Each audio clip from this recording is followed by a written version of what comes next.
Bonjour les amis, nous voici pour la troisième vidéo pour la partie débutant, et cette fois-ci nous allons revoir ce que nous avons vu dans la vidéo précédente sur on avait fait les exercices sur un bout de canson papier, et cette fois-ci nous allons le voir sur la figurine. Mais tout d'abord j'aimerais bien parler de la dilution et mettre un terme à cette recherche absolue de la dilution.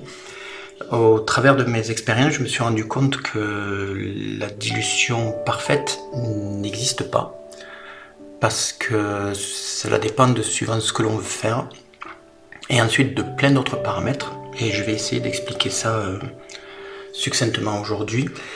C'est-à-dire, en premier lieu, il nous faut savoir ce que l'on veut faire avec la peinture. Est-ce qu'on veut passer une couche qui va tout recouvrir, ou est-ce qu'on veut juste passer un filtre qui va juste colorer ou qui va rentrer dans les creux, etc.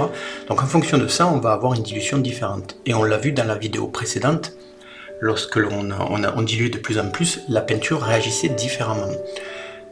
Donc déjà, il nous faut savoir ce que l'on veut faire avec la peinture à l'instant T, pour savoir combien d'eau on va rajouter pour permettre à la peinture d'être appliquée de façon soit pour couvrir, soit pour juste filtrer ou d'autres choses. Ensuite, il y a plein d'autres paramètres qui rentrent en compte très souvent. C'est que, par exemple, si je prends une couleur au hasard, un bleu foncé, je vais mettre quelques couleurs là, tout d'abord un peu au hasard. On va pas parler des couleurs en elles-mêmes, on va juste, voilà, je vais mettre un bleu, un rouge, peu importe, et puis une couleur chère peut-être, voilà, juste manière d'avoir quelques couleurs, de pouvoir discuter et travailler sur de la couleur et sur la figurine. Je vais mettre un blanc aussi, on ne sait jamais, ça peut servir. Donc là par exemple, je viens de mettre les couleurs sur la palette à l'instant, et donc elles sont fraîches, elles sortent du pot. Et vous remarquerez, si vous avez l'expérience, au bout de 1 heure, 2 heures, 3 heures, la peinture sur la palette commence à se transformer, à sécher. Et donc il y a une évolution à prendre en compte. C'est-à-dire que la dilution que je vais utiliser maintenant en fonction de la peinture qui est relativement fraîche ne va pas être la même que la dilution que je vais utiliser plus tard, d'ici 1 heure ou 2 par exemple. Ça, il faut prendre en compte aussi. D'autres phénomènes à prendre en compte. Est-ce que notre pièce, là où on est, est-ce que l'atmosphère est sèche et chaude, ou est-ce qu'elle est humide parce qu'il pleut beaucoup et que ça fait 1 semaine qu'il pleut dehors et que tout l'air est humide? Tous ces petits micro-détails sont importants. Je me suis rendu compte lors d'un stage privé, le matin on avait peint et on avait fait un exercice, et on a fait un break pour aller manger, et en revenant, entre temps le stagiaire avait mis la clim, et en revenant l'air avait changé. Du coup toute la consistance de préparation était différente. Je sentais qu'il y avait quelque chose de différent. Donc il faut prendre en compte aussi tous ces paramètres, prendre en compte aussi l'eau que l'on utilise, si ça peut être de l'eau distillée, de l'eau du robinet. Moi ici, chez moi, elle est très calcaire l'eau, et elle ne réagit pas du tout pareil.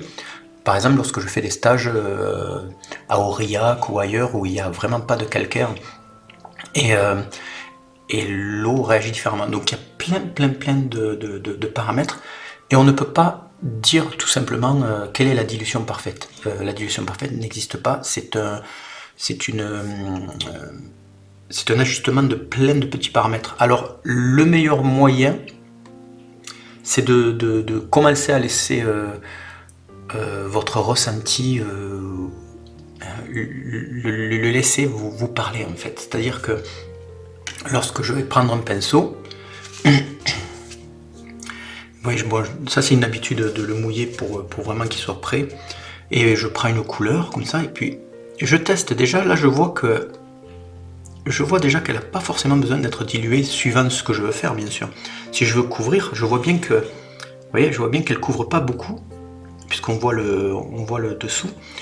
Donc j'ai peut-être pas besoin de la diluer tant que ça, voire même pas du tout. Juste le pinceau trempé un petit peu et ça devrait suffire. Si, à contrario, j'ai une peinture plus couvrante, alors voyons voir. Peut-être que celle-ci, elle devrait plus couvrir. Oui, voilà, celle-ci, elle couvre plus. Donc peut-être que je vais pouvoir la diluer. Vous voyez, et je me retrouve avec la sensation du bleu, en diluant un peu plus. Donc tout ça est important de le comprendre, et d'où l'intérêt de faire les exercices que j'ai proposés dans la vidéo précédente. Et surtout aussi dans la première vidéo, de commencer d'abord par une palette limitée d'une dizaine de couleurs, et de vous habituer à ces 10 couleurs. Parce que vous allez commencer à vous habituer à la texture, à comment elles réagissent, etc. Et au fur et à mesure, ne vous inquiétez pas, vous rajouterez des couleurs en temps voulu de votre stock. C'est pas perdu. Le seul truc, c'est que par expérience, et vous verrez aussi, si vous avez une centaine de pots, de tubes de pots, et que chaque fois, à chaque nouvelle séance, vous prenez des nouveaux à chaque fois, vous n'avez pas le temps de vous habituer à la texture, à comment réagit la peinture, et en fait vous tournez en rond, et comme vous avez une frustration parce que vous n'arrivez pas, donc du coup vous prenez d'autres couleurs. Les autres couleurs, vous n'avez pas le temps de vous habituer, donc vous avez à nouveau une frustration, etc. etc. On rentre dans un cercle vicieux. Donc si vous suivez étape par étape tout ce que j'ai dit là, depuis la première vidéo, apparemment vous auriez déjà fait votre set de peinture d'une dizaine de couleurs avec lesquelles vous allez bosser régulièrement dans les mois à venir avec moi. Vous avez fait, je l'espère, l'exercice du mois précédent hors figurine pour voir comment réagit la couleur. En parallèle, sur YouTube, j'ai mis une vidéo sur le nuancier, faire son propre nuancier, qui est en relation directe avec ces vidéos-là, puisque on met en pratique tout ce qui est les rapports des couleurs, etc. Et avec comment réagissent les couleurs entre elles, au minimum avec juste 2 couleurs et le blanc. Ça nous permet d'avoir... ça nous permet de nous familiariser avec les couleurs. Donc aujourd'hui, on va reprendre un petit peu ce qu'on a fait dans la vidéo précédente, sauf qu'on va le faire sur une figurine. Alors j'ai volontairement pris une figurine qui est déjà peinte. Alors peinte pas entièrement. Cette figurine, elle m'a servi de peinture pour un stage. Donc il a fallu que je montre vite fait le visage, les textures du jean, etc.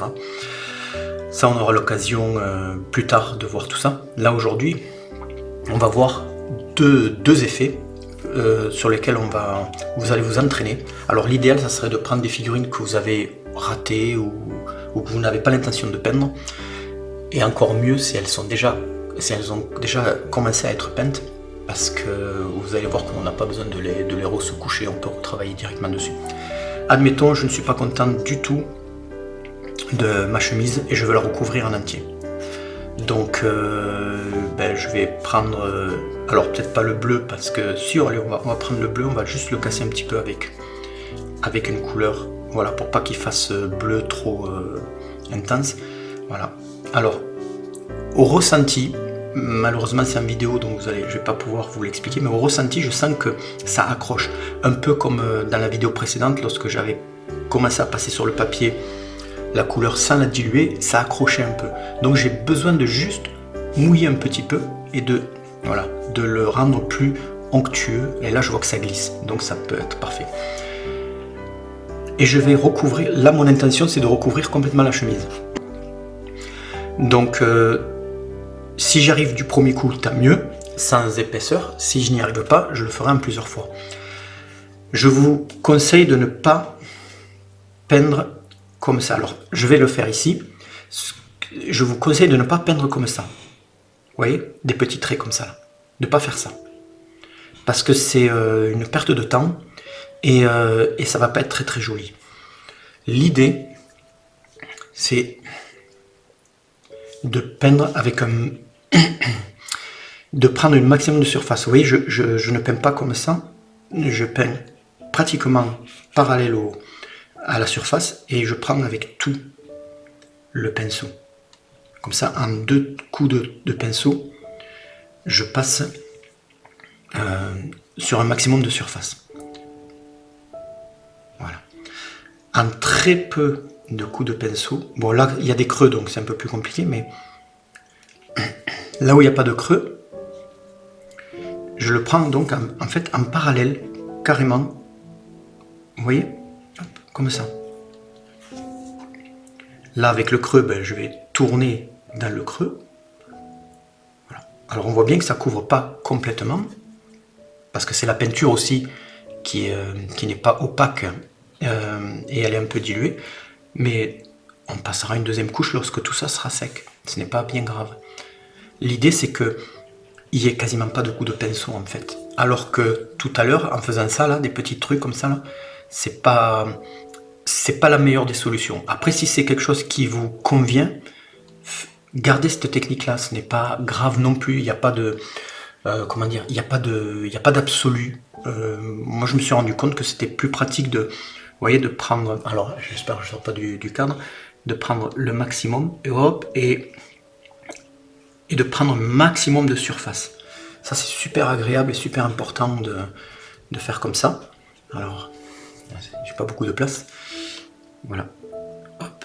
Et de venir prendre un maximum de surface. Voilà. Dans la mesure du possible. Là il y a beaucoup de plis donc c'est un peu complexe. Mais si on prend derrière, ici, là sur ces grandes surfaces, c'est super facile de prendre un maximum de surface en très peu de coups de pinceau. Ce qui laisse très peu de traits. Alors là on a forcément le trait ici, donc c'est pour ça qu'il faut après rapidement venir peindre juste à côté avant que ça sèche pour pouvoir, voilà. Alors que si vous faites tac tac tac tac tac tac tac, le temps que vous arrivez ici, ça va sécher ici. Et quand vous allez revenir, on va voir les traits. Si c'est sec ici, par exemple, je peins ici, là, tac tac tac, et en attendant, c'est en train de sécher là-haut. Et quand je vais arriver là-haut, ben, on va voir mes coups de pinceau, parce que tandis que si je fais entièrement d'un coup comme ça, voilà, il n'y a plus de coups de pinceau. Il n'y a plus de traces de pinceau en fait. Donc essayez de vous habituer à faire ça sur des figurines dont vous n'avez pas l'intention de peindre et de faire un chef-d'œuvre. Vous entraînez là-dessus, hop, voilà. Et l'avantage qu'il y a après, c'est que vous sentirez que la peinture n'est pas sèche encore et que vous pouvez venir finir de peindre les surfaces que vous avez. Entraînez-vous comme ça, n'ayez pas peur. Il faut passer par là. Ensuite, admettons que vous êtes sur une peinture d'un buste comme ça. Donc, ce qui concerne la chemise, on avait dit qu'on va changer la couleur. Donc, je vous ai montré comment passer la couche de base, même si la couche de dessous transparaît pour l'instant. À partir de la deuxième, troisième ou peut-être même quatrième couche, tout va disparaître et on va avoir cette couleur bleue, c'est pas un souci. Admettons que le visage nous convienne, mais on veut le rendre plus chaleureux, plus de couleurs, on veut le retravailler, sans forcément tout couvrir. Alors ce qui peut être intéressant, c'est que par exemple, on veut lui rajouter de la couleur chaude rouge, pour donner un peu tout ce qui est sanguin en fait. Le rouge c'est sanguin, ça donne du peps et de la vie. Donc je vais passer un filtre rouge.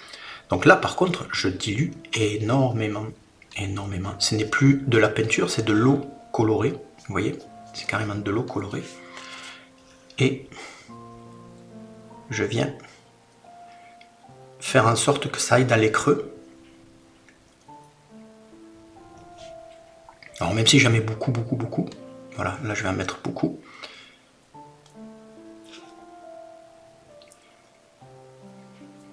Et après j'essuie le pinceau et je viens absorber le surplus. Voilà. Ça absorbe en fait avec le réservoir, ça vient absorber. Donc là c'est carrément une autre technique. Là j'essaie de couvrir, là j'essaie juste de filtrer et de venir mettre un peu de couleur rouge par endroit sur le nez, etc. Voilà, je viens juste filtrer et ensuite je prends, si je veux peindre quelques lumières, je prends ma couleur chair avec un peu de blanc et là je veux que ça couvre, donc je ne vais pas trop diluer et je viens faire mes lumières et je les pose carrément.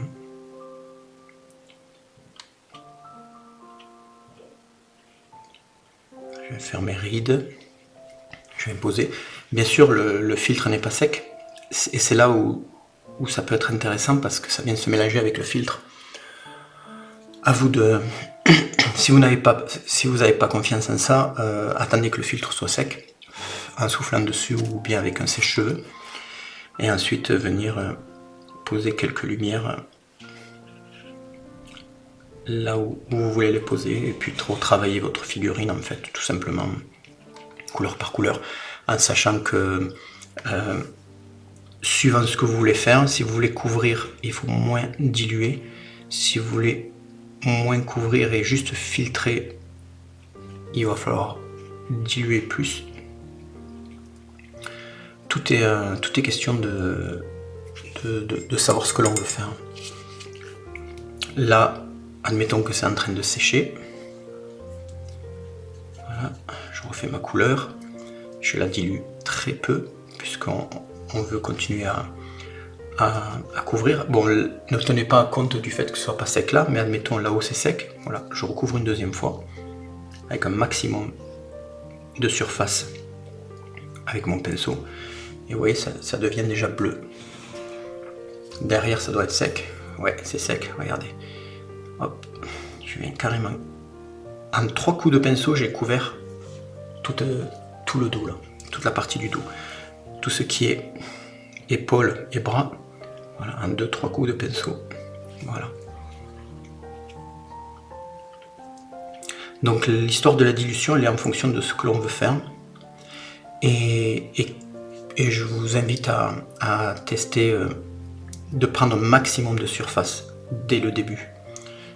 En très peu de coups de pinceau. Voilà.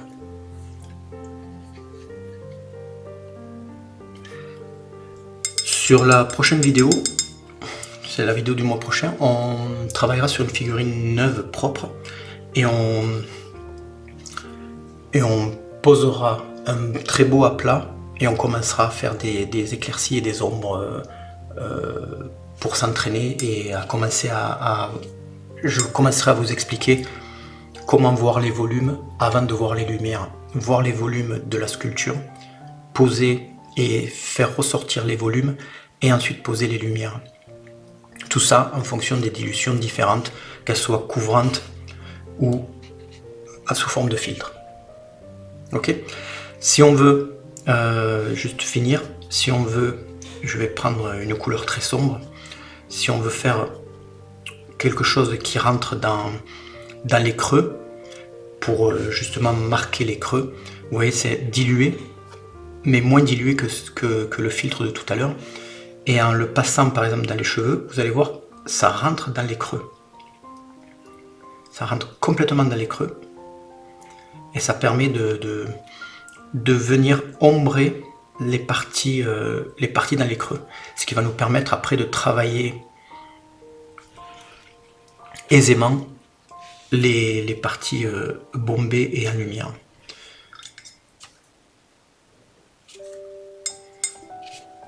Voilà. Allez, je vais passer à l'huile et je vous donne rendez-vous au mois prochain. Et bien nous voici pour la partie à l'huile. Là j'ai tout d'abord sorti de la terre d'ombre brûlée, de la terre de cyane brûlée et du blanc de titane. Les couleurs sont pas importantes, c'était juste pour expliquer les dilutions et comment appliquer la peinture sur figurine, comme on avait vu dans la vidéo précédente, on l'avait appliqué sur du papier. Cette fois-ci on va l'appliquer sur une figurine. Alors là j'ai pris une figurine avec laquelle j'avais fait quelques essais, quelques exercices. Admettons qu'on ait une figurine, pas besoin de la ressoucoucher, pas besoin de la décaper, etc. Voilà, c'est peint à l'huile, mais c'est sec. On on peut très bien retravailler par-dessus, il n'y a aucun souci. Je vous invite à choisir des figurines sur lesquelles vous ne voulez pas forcément faire une œuvre d'art, peindre, et que vous n'aurez pas forcément envie de peindre. Je vous invite à la préparer, à se coucher pour faire des exercices et travailler comme on va faire ici. Lorsqu'on se retrouve avec ce genre de figurines, ou même si c'était...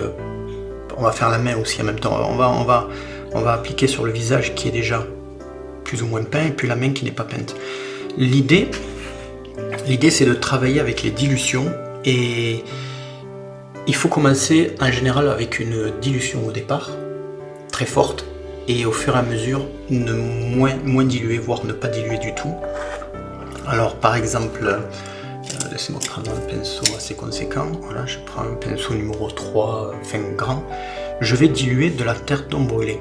Alors, plus c'est dans les ombres, plus ça sera dilué. Donc là, je dilue énormément.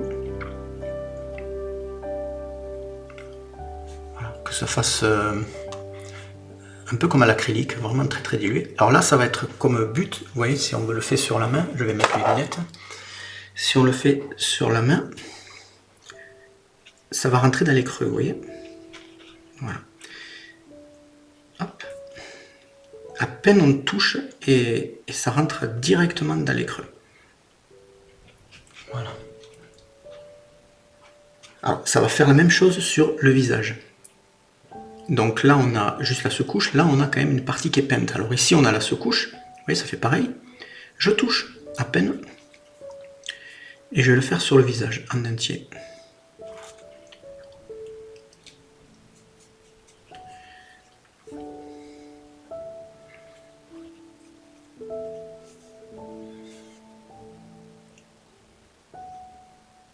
J'ai un poil. Voilà.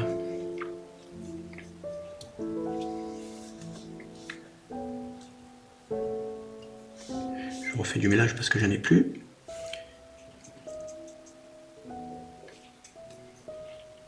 Voilà. Alors effectivement, ici, on a juste du marron. Et ici, on a le visage qui est recouvert avec la peinture précédente. C'est pas grave. Maintenant, je vais prendre un vieux pinceau comme ça. Et je viens enlever l'excédent en tapotant. Je viens enlever l'excédent de peinture. Enfin, surtout du diluant en fait. Ça va permettre d'affiner, de pas trop charger, parce que là j'ai chargé en diluant, et j'enlève en fait pour pouvoir passer les prochaines couches. Donc en général je commence toujours comme ça, en mettant, en précolorant la surface, et surtout en la préparant. Alors là j'enlève parce qu'il y a un poil, okay. Et surtout ça la prépare et ça la mouille en fait, ça l'humidifie. Ça permet d'avoir une surface qui est déjà humide, et ça permet de faire si on veut après faire des fondus, etc. Plutôt que sur du sec comme ça va être compliqué. Ensuite, admettons qu'on veut faire un visage, donc on va prendre une couleur de base blanc et terre de sienne brûlée. Peu importe, hein, vous faites votre mélange habituel. Voilà. Et si je veux passer cette couche sur l'ensemble de la figurine, je ne vais pas utiliser ce pinceau là parce que la surface est grande et ça va me prendre beaucoup de temps. Je vais essayer de trouver un pinceau, alors de ce type là. Bon, il est très très large, et je le mouille juste un petit peu, je l'essuie pour qu'il y ait juste un petit peu, pour qu'en fait le pinceau soit souple. Voilà, mais il n'y a pratiquement plus de white spirit. Et je prends de la peinture et je viens déposer ma couleur de base en tapotant comme ça. Elle va venir se mélanger avec ce qu'il y avait en dessous.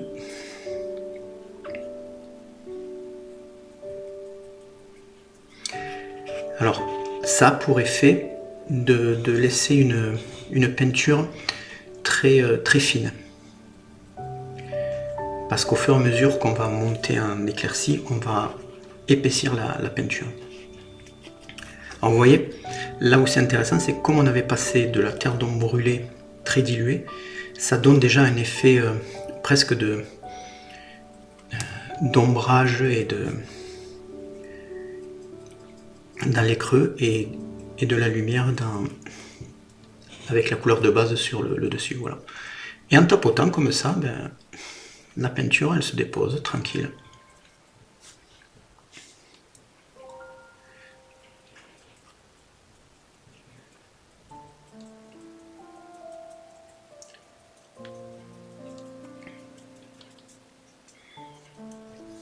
Alors voilà le rendu que ça a sur une figurine, sur une partie qui était déjà peinte. Vous voyez comme on rattrape complètement un visage qui était déjà peint.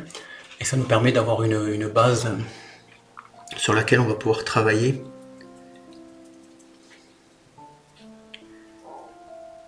avec des éclaircies et éventuellement des ombres, etc. Donc là je vais faire pareil sur cette main qui n'avait pas été colorée et vous allez voir à peu près le même rendu.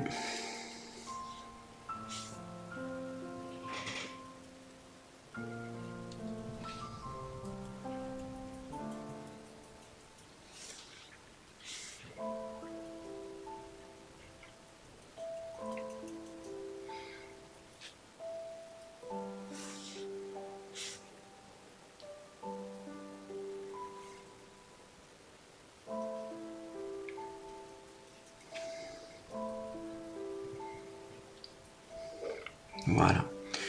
Alors pourquoi je tapote? Grand mystère. Laissez-moi finir de tapoter et je vais vous expliquer. Oui, la peinture, elle brille. Et ça c'est normal. C'est parce qu'en fait, toutes les parties lustrées et lisses, notamment la carrosserie de voiture, etc., la lumière reflète énormément dessus.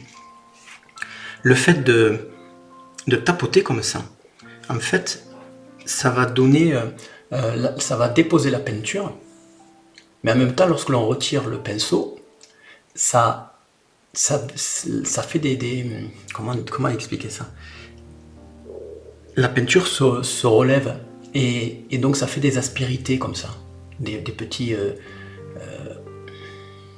je sais plus comment, des stalagmites, stalactites, je sais pas comment on peut appeler ça, mais c'est microscopique, ça se voit pas.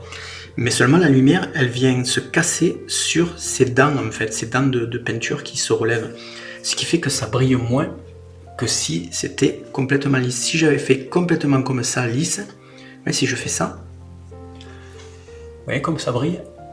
Regardez. Si je fais comme ça,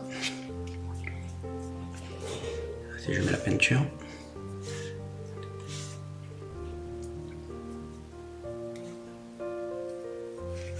vous voyez comme le front il brille. Maintenant si je tapote,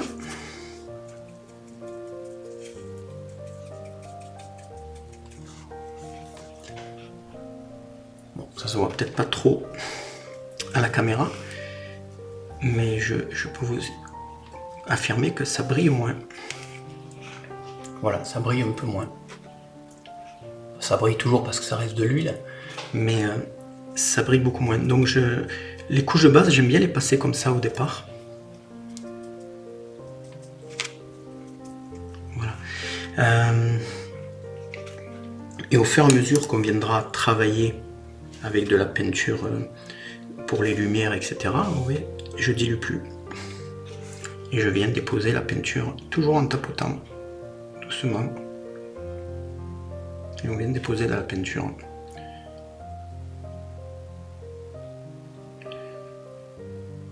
Voilà. Donc l'idée c'est de passer d'abord un jus très dilué, pour que ça rentre dans les creux, que ça fasse quelque chose d'homogène. Par exemple, si je veux faire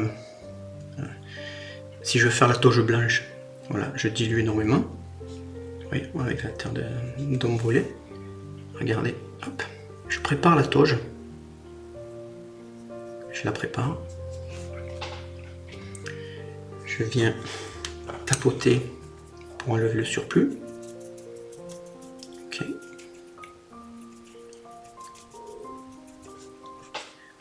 Et après, juste avec du blanc. Le blanc, il faut le salir un peu puisque il y avait de la terre d'homme brûlée. Voilà. Et je viens tapoter et commencer à poser mon blanc. Et le fait qu'il y ait eu le jus en dessous, ça donne des effets sur la toge blanche qui pourront, au fur et à mesure que l'on montera en intensité le blanc, on aura des effets. Allez voir. Là par exemple, c'est quand même relativement rapidement fait. Maintenant je prends du blanc et je viens faire juste les lumières. Avec un autre pinceau plus fin, etc.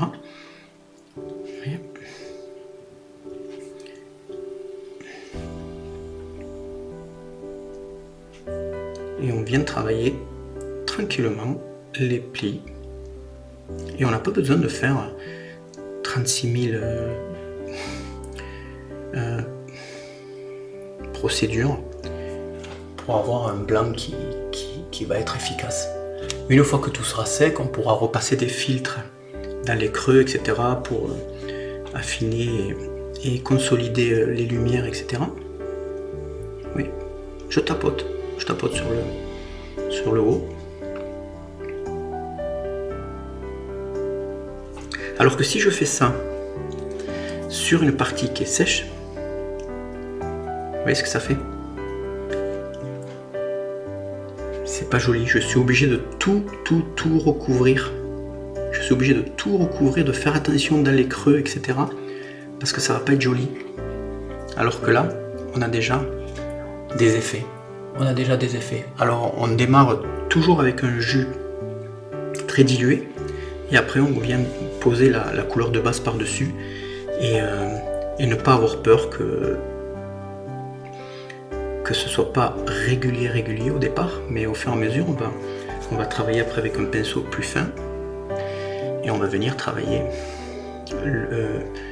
pli par pli, comme ça, etc. Mais ça on le verra sur la prochaine vidéo. Ici c'était pour vous montrer les différences, la différence entre dilué et pas dilué.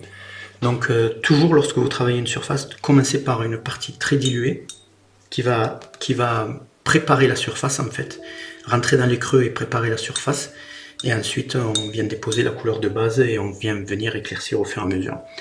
Dans la prochaine vidéo on va prendre carrément une figurine sous-couchée, prête à être peinte, et on va revoir tout ce qu'on a vu là, mais en plus précis, plus détaillé, et commencer à voir aussi comment poser les couleurs de base, comment voir les reliefs, comment les mettre en valeur et comment ensuite mettre en avant les lumières et les ombres, etc. Je vous donne rendez-vous à la prochaine vidéo. Et en attendant, surtout, entraînez-vous sur des vieilles figurines. Faites ça, faites ce côté-là, et puis faites de cette façon-là sans avoir préparé la surface avec un jus, avec un filtre. Vous allez voir la différence. Vous êtes obligé de tout recouvrir. Là, vous n'êtes pas obligé de tout recouvrir. Voilà. Entraînez-vous, faites les essais. Et moi, je vais continuer. Je vais continuer parce que je m'amuse bien. À plus tard.